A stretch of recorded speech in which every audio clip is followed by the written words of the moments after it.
last 4 weeks I've been away in USA, so there's been no videos loaded from the plot, and I've got a backlog of videos to watch, so apologies to the regular channels who I subscribe and comment to, so I'll try my best to catch up.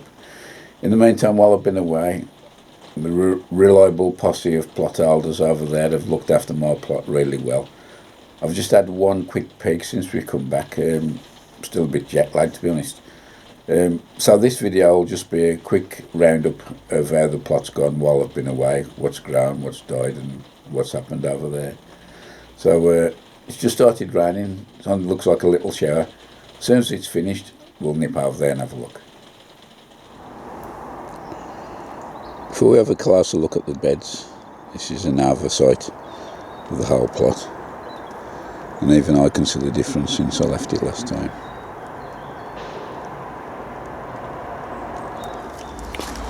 Well, I've got 6 tanks. I only got round to sowing 3, and these are all sweet candle carrots, all sown at different stages. We have had a few out last night, and it was a decent size, but I'll be pulling more of those up a bit later on as we go on. This, I remember, was my salad bed, which I revamped towards the end. These are actual radishes. I'm not sure, some decent sized ones there. I put those in just before I left, and seem to have hit them right on the button. These are the dahlias, which I potted on after I moved them. You might recall they was originally in the bed with the Crimson Crush, but they got overcrowded, so I potted them on into pots, and they've come up with the goods by the look of it. It's a bit more cosmos and all, which was also shifted at the same time. Marigold, yeah, they've done a great performance all through the year. They've absolutely flowered for ages. And again, this comfrey pot, that was cut down 4 weeks ago to the level with the top of the container, and it's produced that much. So with the drop of rain we've had while I've been away, it's really brought the plants on.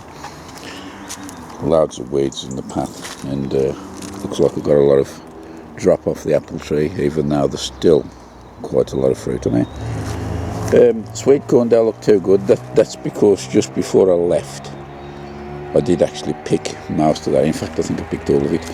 I did film it, and I think I'll tag that bit of footage onto the end of this. These here are the celery. Looking in there, them starting to thicken up now, so hopefully we'll get a decent crop out of that.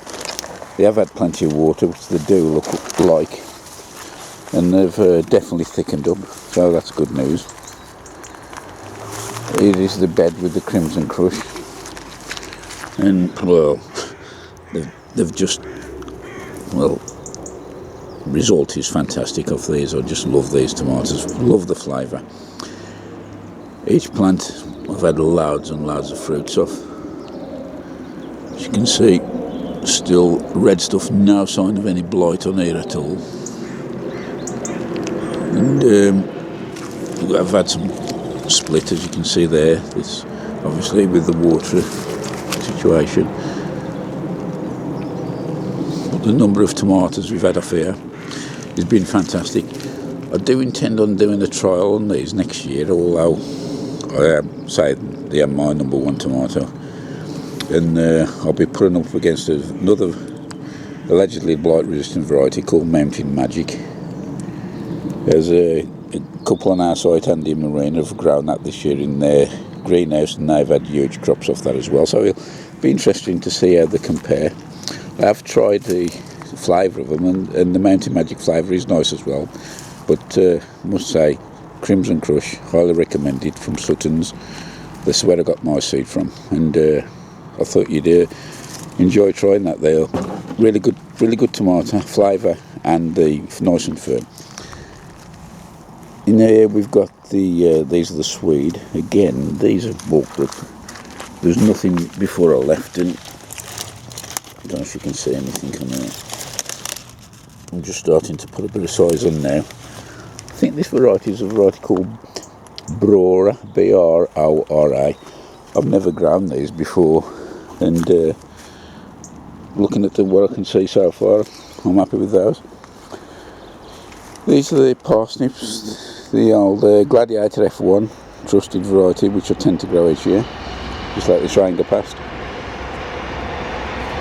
And again, I've only grown, I think, it's 18 or 24 this year. I grew far too many last year, and we ended up giving most of them away, but again, they look okay. Around this side, there's a couple of tomatoes there, you can see that one there. That is. So next week, weather permitting, I'll come round and have a good tidy up of all the beds, and we'll see what we can throw away and what we can keep. But fantastic crop on the crimsons.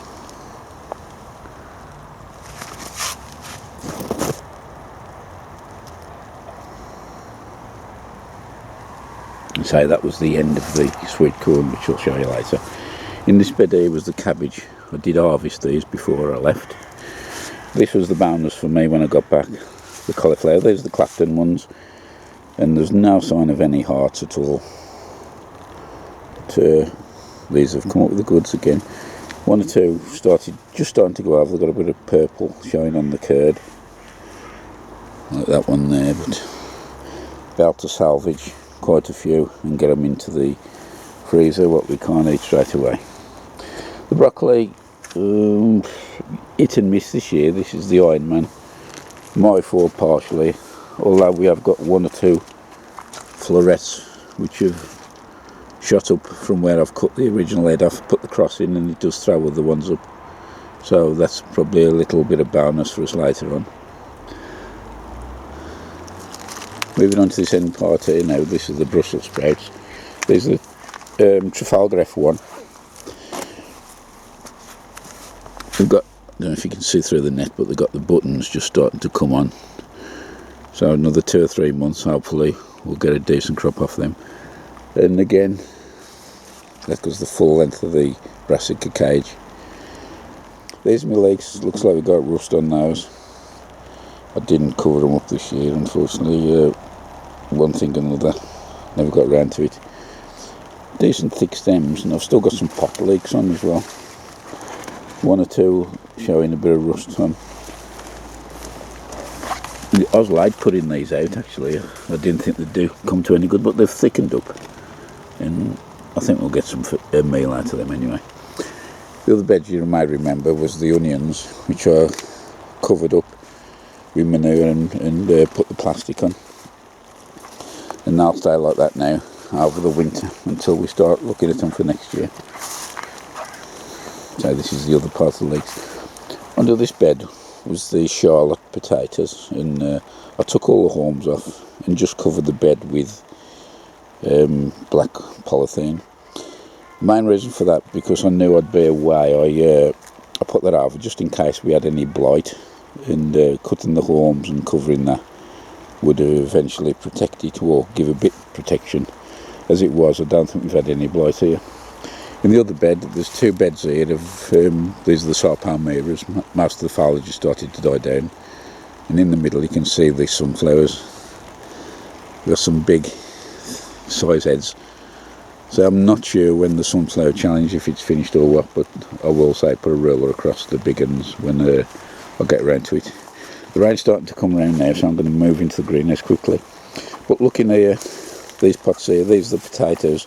I think these are international kidney, what I put in for the Christmas harvest, and them are, look, those are them doing quite well.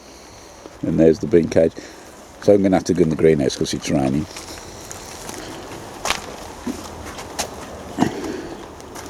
Greenhouse has done really well this year with both the tomato crop and the cucumbers.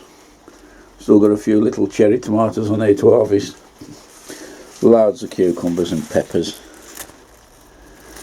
I don't actually know what that is. Anybody know what that is? I thought it was a cucumber, but I'm not 100% sure now. There's some weird shaped fruits on it. So if anybody can help me out with that. It looks like a cucumber. I thought it was a cucumber plant. I don't know where it's come from, whether somebody's passed it on to me or not, I don't know. inside the greenhouse here. You can see that. I don't know if you can see my hand against that cucumber. That's quite a big one. And another one here.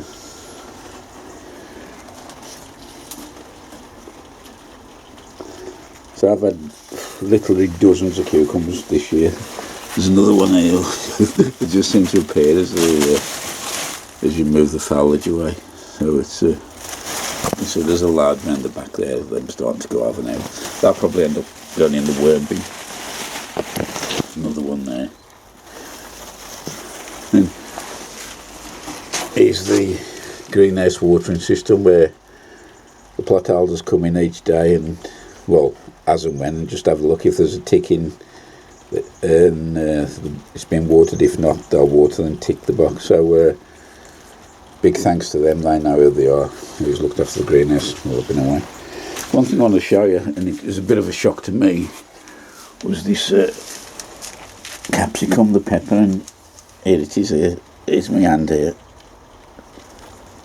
That's probably the biggest pepper I've ever grown. I don't know what it is, but thinking huge. Be interesting to weigh that and all, see what the weight of it is when the cutters come on. So, yeah, so the greenhouse has done well. I've got another pepper plant here with quite a few on. Let's move there. So the capsicums have done well.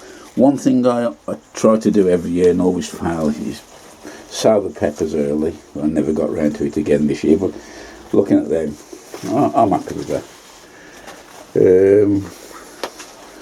I'm not quite sure what this is. I think these are peppers and all, but greenhouse is a bit of a mess now.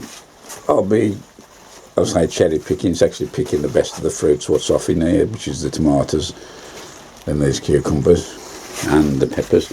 When that's cleaned out, eventually, I will be moving the pots of potatoes in for Christmas, because the temperatures are dropping at night now, I've noticed, and also if we get a light bit of blight, it'll protect them. With the high winds we've had, there's loads of apples come off, but the russet, still lots of fruit on there, so I'm looking forward. They are one of my favourite apples. The bean trench is coming to an end, although there's, as you can see, there's still quite a lot hanging. I might let those go to seed and save them for next year. And unfortunately, with the high winds, we did lose quite a lot of the, well, I think we've lost all the pears. They've come off, so I haven't had none of them at all this year, but never mind. Oh, there's one left. I might savour that for later. So the rain's coming down now. And this is the other apple tree. Again, this has had a lot of drop, but still lots of fruit on. And another good apple which saves well. Rain is coming down now, so I'm going to get in. What I'll do, and all, I'll say, looking at the bed just over there, I did harvest the sweet corn just before I left for holiday, and I'll put that in now and let you have a look at it.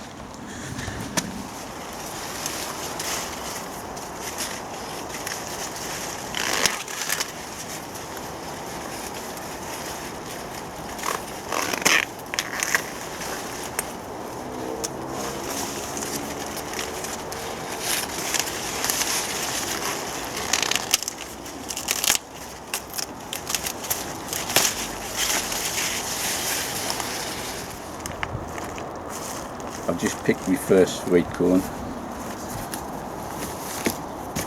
and these are the variety called Incredible.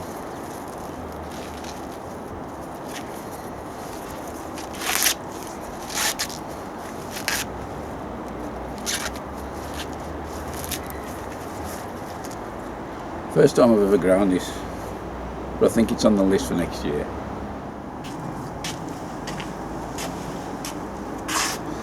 This is the second box here. I've counted 46 altogether in these two. I've given 6 away, and there's still probably about 20 on the left on the plant to mature, so I'll leave them for another 2 or 3 weeks. In the meantime, we'll get these done, put ready for the freezer. So as you can see, the plot ain't in too bad a condition. I'm really happy with the way some of the crops have turned out. In fact, before I left for America, the cauliflowers, there's no signs of any hearts or nothing, and looking at them now, they're more than ready for harvesting. In fact, there's a couple started to go over already. Stuff in the greenhouse has done well. Cucumbers, unbelievable crop of flowers. Also the peppers, as you saw, that's a decent size one, isn't it? And so next week I'll be starting doing a bit of weeding and one other thing which I'll be filming in the meantime.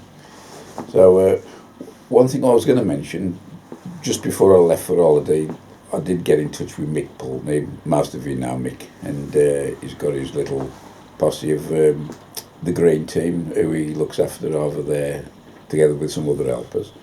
In fact, I think it's about 2 years ago I got a video helping Mick and a few others when we recovered their polytunnel, which got damaged in some wind they had, and it was devastating. And I think not long after that, the seed fairy, Pan Camp, had also sent a big box of seeds to them, which they was overjoyed. Anyway, I did get in touch with Mick to visit him, and he said they'd got some mechanical issues with the transport they have. They've got a van, a 12-seater van, which transports them to the allotment site twice a week. I think it's Tuesdays and Thursdays. So I wasn't able to go over. My intentions was to go over now I'm back, but while I was away, Mick got in touch with me and he said he got some bad news. The van was beyond repair and was having to scrap it off. Result of which the green team can't get to the plot, which means, unfortunately, they're going to have to give it up. Now Mick's very upset about this, and I'm not sure if the green team have been told of this. If they have, I can guarantee they'll be devastated. I'm not sure what the outcome is or going to be yet. I will be in touch with Mick, probably go and visit him. If not go and visit him, I'll see him next week because he'll be at Malvern's Flower Show, so I'll let you know then. Talking of Malvern Flower Show, it is said Saturday or Sunday. If any of your viewers are going, put it in the link below what days you can go in, and hopefully from there we can catch up and have a little natter. So that's about it for now. Until next time, see you later. Bye for now.